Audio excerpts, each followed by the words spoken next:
Settlements. Part 1, a place by the sea. Because what we think of as home is a hazard to others, our shorelines edged with rocks and shallow sandbanks, reefs where navigation fails, we mark the harbour out with lights and noise, flickers of green and scarlet in the dark, the long moan of a foghorn when the daylight thickens and stills. And even when we speak of other things, our prayers include all ships, all those at sea, navigators, pilots, lobster crews. The man who is yanked overboard on a line of creels, whole families of boys and quiet fathers lost in a sudden squall a mile from land. It's not that we surrender to our fear or trust in nothing. It's just that the darkness opens on mornings like this, filling with distance and starlight for mile after mile, when we wake to the taste of milk and the scent of coal in rooms bequeathed to us by merchant men who stocked the roof with powders, sacks of grain, spice tree, and crumbs of saffron. It's not that we are lost or far from home. It's just that the world seems strange on nights like this, when we lie with the ghosts of ourselves, these habitual flavors, aloe and eau de cologne, and the ribbon of sweetness that stays on my hands for hours when I turn to sleep. 2. Fisher folk at New Haven.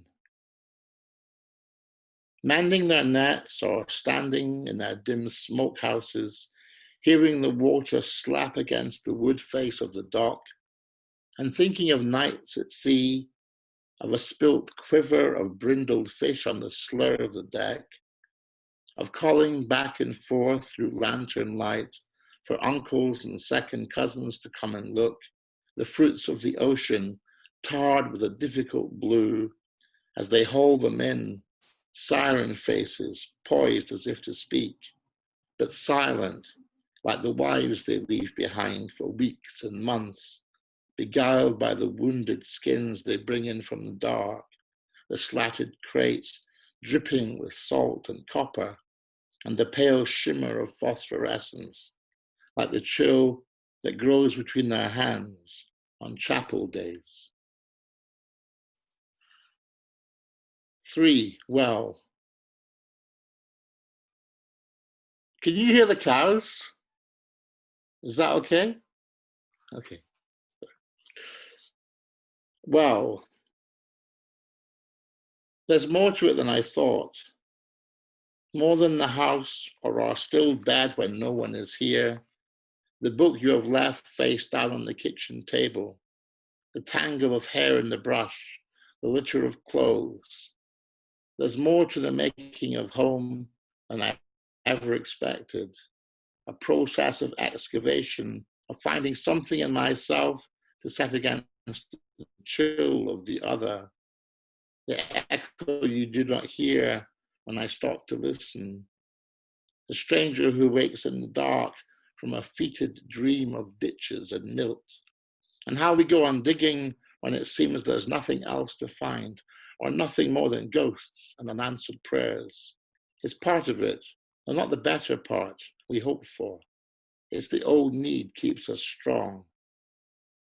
So when I turn to say, at times like this, that something else is with us all along, I'm thinking of that woman in the town who told me how she worked all afternoon, she and her husband, digging in the heat, bees drifting back and forth through currant stands, the sound of their breathing meshed with the weave and spin of swallows.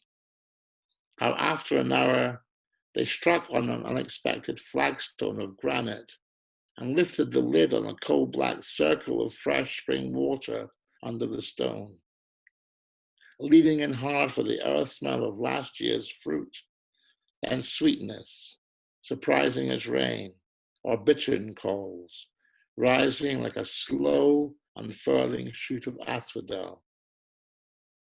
It's what I think of now as home, that wellspring deep beneath the house, they tasted for an hour, then put away, sliding the cover back and coming in to all they knew, immersed in the quiet purr of radio, those voices from the air bleeding in through swallow songs and bees to make them plausible again.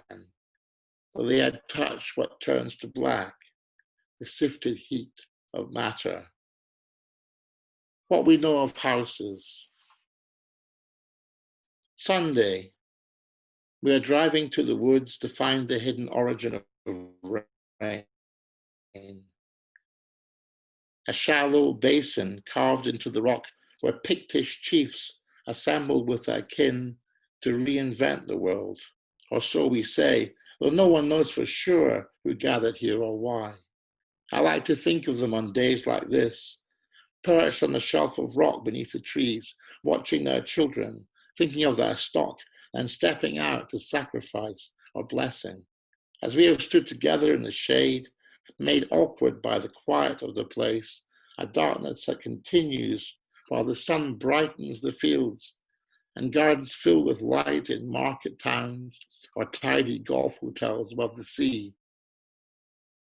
Though nothing here is sacred, not to us.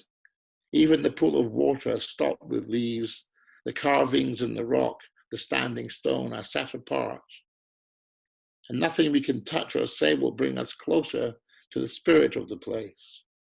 Our holy ground is barely recognized, unverified, an atmospheric trick or common miracle that finds us out, alone in attic rooms as spring begins, a rhythm in the light, a line of song, the sudden taste of grass high in the roof, wind through the gap in the beams, the rafters spiced with cumin, and the aftertaste of nets.